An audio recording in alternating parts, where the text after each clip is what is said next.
Hi everyone. In my video today, I want to talk to you about digestion and is it causing a big disruption with your hormones?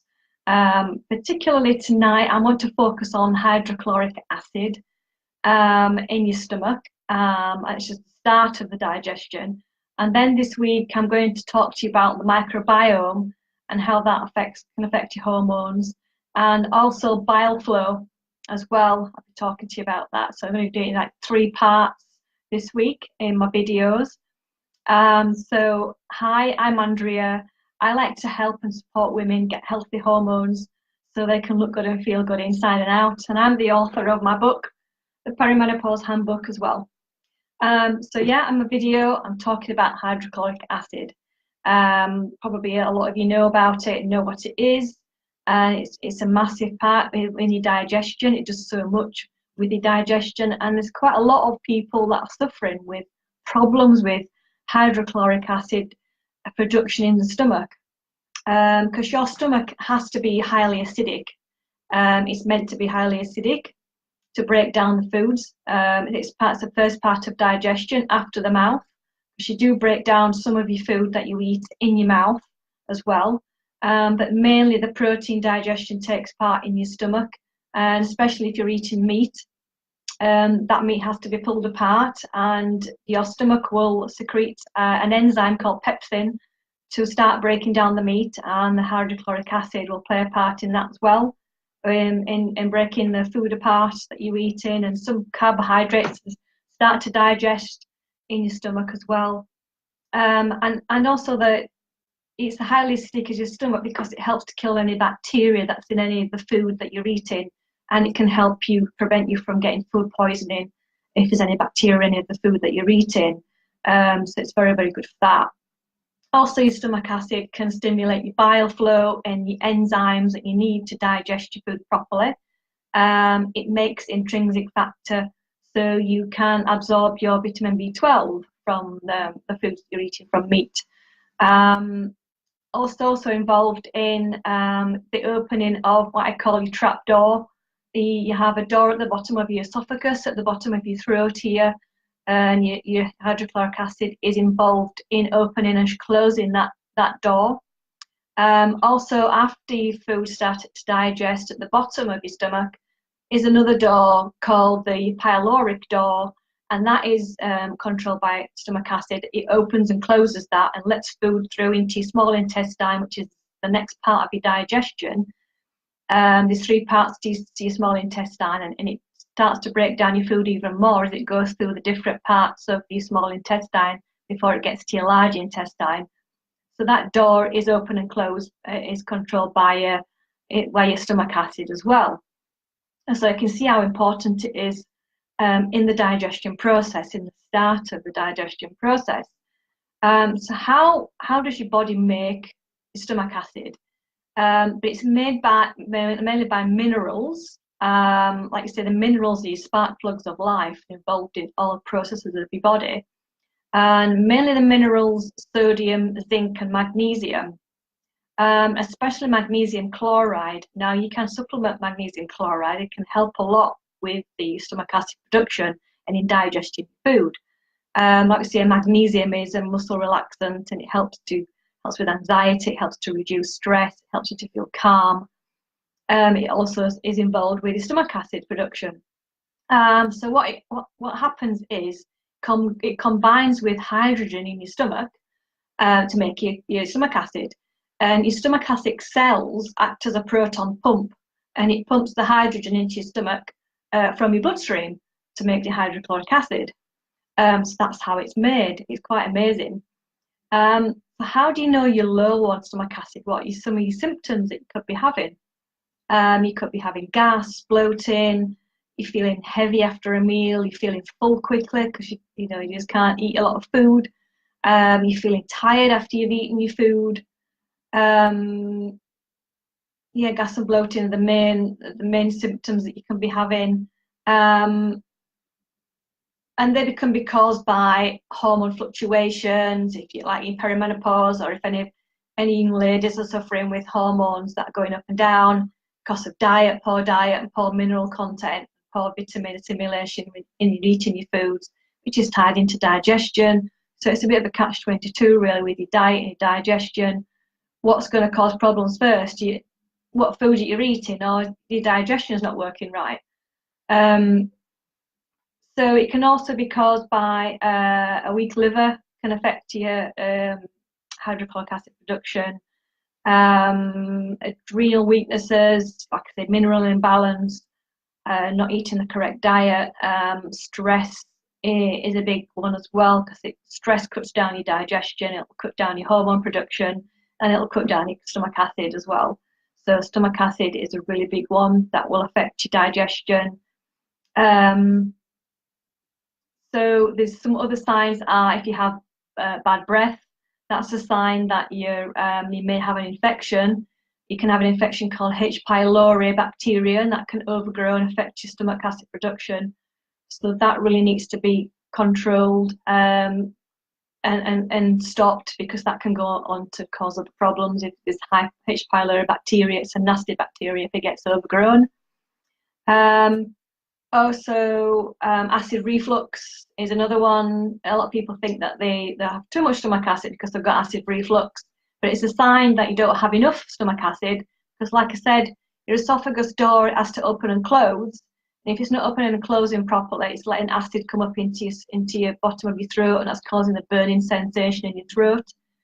It can also be because of bacteria infections as well, not controlling the stomach acid and controlling that door from closing your esophagus. So yeah, poor digestion. So if you have poor digestion, if you're having low hydrochloric acid, it can cause problems with brain health, your moods, your energy levels. Like you say, you're eating your food, and after you've eaten, you feel really tired. You've got poor intolerance to meat. You think you can't digest meat very well. It's causing lots of issues. Could be because you've got low stomach acid, because you have to be able to break that food, that meat apart. It is really hard to break that apart, start breaking it down properly. You can have nausea, like you're not feeling well after you've eaten. You might feel sick, indigestion, anemia. You could have anemia because you've got poor iron absorption from your food. You could have weak fingernails because of low mineral absorption. And then you can have undigested food, which can weaken your colon. It can cause problems with your gut lining. It can inflame your gut lining, and it can cause something called leaky gut as well. And then when you've got food that's fermenting in your small intestine or in your stomach, and it's not going through that door because that door's not opening and shutting correctly, so you can start having food that's rotting in your stomach, causing bad bacteria to overgrow, and that can cause infections. It can cause overgrowth of candida as well, and it can cause problems with your liver, getting sluggish and not working correctly, because your digestion's just not working correctly, and it can cause a snowball effect as well. So that's how important that your hydrochloric acid is, your stomach acid is, with your digestion.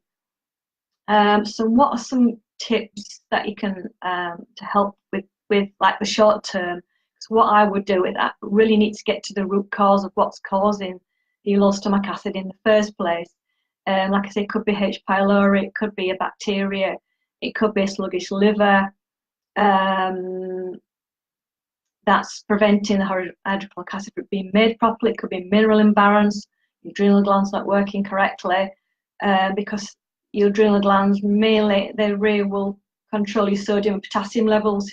If sodium's not there, if your sodium's low, then that's going to affect your stomach acid being made as well. This is what all happened to me. I've had digestive issues all my life, and I've been studying this for a long time, and I had bacterial overgrowth, and I've got candida overgrowth. So I've been studying this for the last 10 years, and I've been working on myself and healing my digestion as well. And I've tried lots of different things. Like you can try. I like a lemon and ginger pickle that I make. I'll give you the recipe for that. I'll put the comment in the comments below. I'll put a recipe for the lemon and ginger pickle, which is really great. it can help kickstart your hydrochloric acid from being made again. If you don't have lots of other underlying problems that I just talked about, you can get your body to start making it properly again. And lemon and ginger pickle is really great to help with that.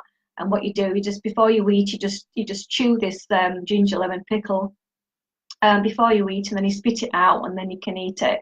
Another thing you can help is by eating the meat first.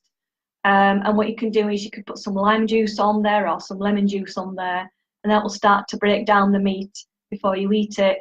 So sometimes that helps a lot of people with digestion of meat, by eating that first before anything else in the meal. Taking the magnesium chloride supplement as well.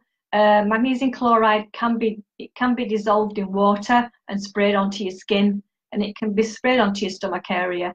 And it'll absorb into your body really quickly. It's a great way to get magnesium. I love to get magnesium supplement that way, by spraying it onto my skin in the morning, in the evening. It can really help with your sleep as well. Celery juice is excellent.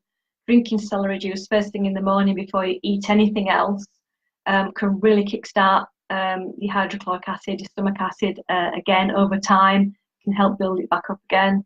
So that's great as well. Eating fermented vegetables like sauerkraut can really help.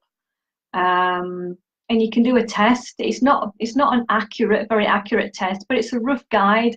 It can do a test to see how low your stomach acid is, and that's by getting about a quarter teaspoon of bicarbonate of soda, dissolving it in 100 ml of water, and then first thing in the morning you drink that down before you eat anything, and then you wait 5 minutes, and ideally you want to burp before the 5 minutes is up.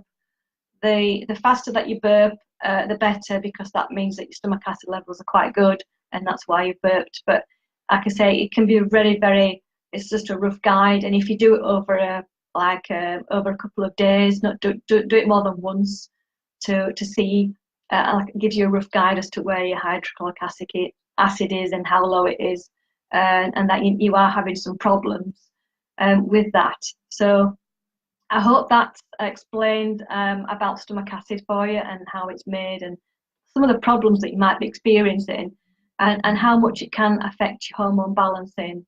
And so if you want some more help and support from me, please reach out. I'm here to help and support you. If you want a free call with me, I have a 30-minute call just to have a chat and get to know each other.